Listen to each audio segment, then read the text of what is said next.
বন্ধুরা, স্বাগতম জানাচ্ছি আরও কিচেনে। তো চলে আসলাম আমি আরতি আজকে রান্না নিয়ে। তো বন্ধুরা, আমি কিন্তু চুলা জ্বালিয়ে দিয়েছি আর রান্নার সব কিছু কিন্তু গুছিয়ে নিয়েছি। এখন দেখিয়ে দিচ্ছি কী রান্না করব আজকে রান্না করব এই যে দেশি পুঁটি, ছোটো পুঁটি মাছ। এই পুঁটি মাছ রান্না করবো আজকে আলু আর ডাঁটা আর পুঁই শাক দিয়ে। এই যে ডাঁটা আর পুঁই শাকগুলো, পাতাগুলো আলাদা নিয়েছে আর ডাঁটাগুলো আলাদা নিয়েছে। আর এই যে আলু, এটা দিয়ে পুঁটি মাছ রান্না হবে। আর এর জন্য একটু মশলা নিয়েছি, আদা আর জিরা। আর এদিকে আছে এই যে কচুরলতা, এগুলো কিন্তু হাটের কেনাতে না, এটা হচ্ছে দেশি বাড়ি থেকে তোলা। এটা রাজি করবো। এই যে পেঁয়াজ রসুন আর কাঁচা লঙ্কা নিয়েছি তার জন্য। তো দেখতে থাকুন, আমি মাছের লবণ হলুদটা মেখে নিচ্ছি, আবার মাছগুলো ভেজে নেবো। তো মাছের লবণ হলুদটা মেখে নেবো। আমি লবণ কিন্তু দিয়ে ফেলেছি অলরেডি, দিয়ে দিচ্ছি হলুদ, ভালো করে মেখে নিচ্ছি। হয়ে গেছে, আমি এখন মাছগুলো দিয়ে দিচ্ছি, ভেজে নেবো।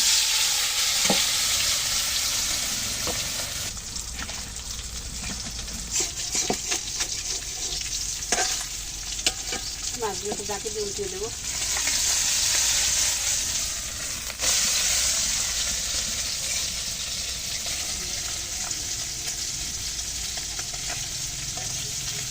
মাছটা ভালো করে ভেজে নিলাম, এখন তুলে নিচ্ছি।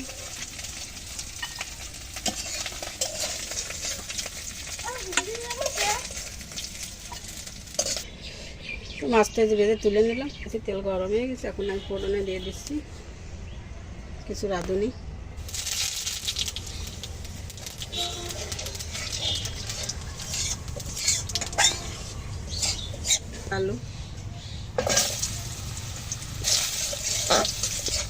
আলুগুলো হালকা একটু ভেজে নিলাম। এখন দিয়ে দিচ্ছি ডাঁটাগুলো।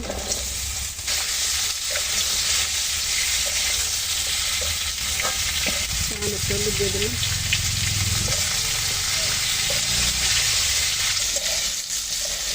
তরকারিটা ভালো করে ভাজা হয়ে গেল। এখন দিয়ে দিচ্ছি কাঁচা লঙ্কা, একটু আদা বাটা, বেশি জিরে বাটা, হলুদ, কালারের জন্য সামান্য একটু লঙ্কার গুঁড়ি দিলাম। সামান্য একটু জল দিয়ে দিচ্ছি। সব কিছু একটু ভালো করে কষিয়ে নেব।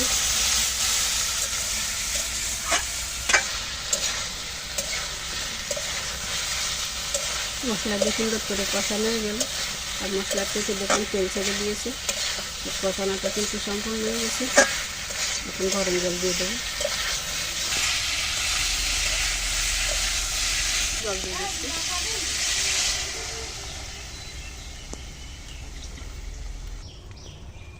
তরকারিতে যে আলুটা গেছে, লবণ দিয়ে দিচ্ছে। এখন শাকগুলো দিয়ে দিচ্ছে। এখন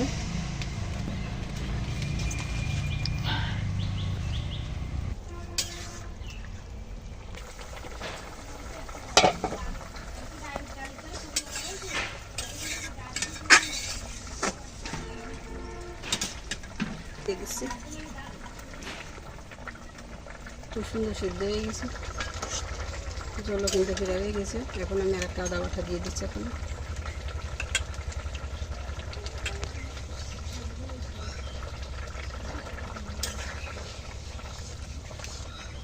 ভালোভাবে মিশিয়ে দিলাম।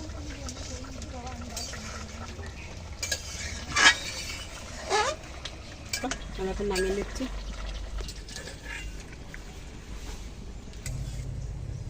ছোটো মাছ, পুঁই শাক, আলু দিয়ে, কুমড়ো হচ্ছে ডাঁটা দিয়ে রান্না কিন্তু হয়ে গেল। তো কেমন লাগলো আমাদের আজকের রান্না? ভালো লাগলে চ্যানেলের সাথে থাকবেন, চ্যানেলটিকে সাবস্ক্রাইব করবেন। আর ফেসবুক থেকে যারা দেখবেন চ্যানেলটিকে ফলো দিয়ে আমাদের সাথে থেকে এভাবে নিত্য নতুন আমাদের ঘরোয়া রান্নাগুলো দেখতে থাকবেন। আর কমেন্ট করে আপনাদের মতামতটা কি আমাদের সাথে শেয়ার করতে পারেন। সবাই ভালো থাকুন, সুস্থ থাকুন। আজকের মতো ভিডিওটি এ পর্যন্তই রাখছি।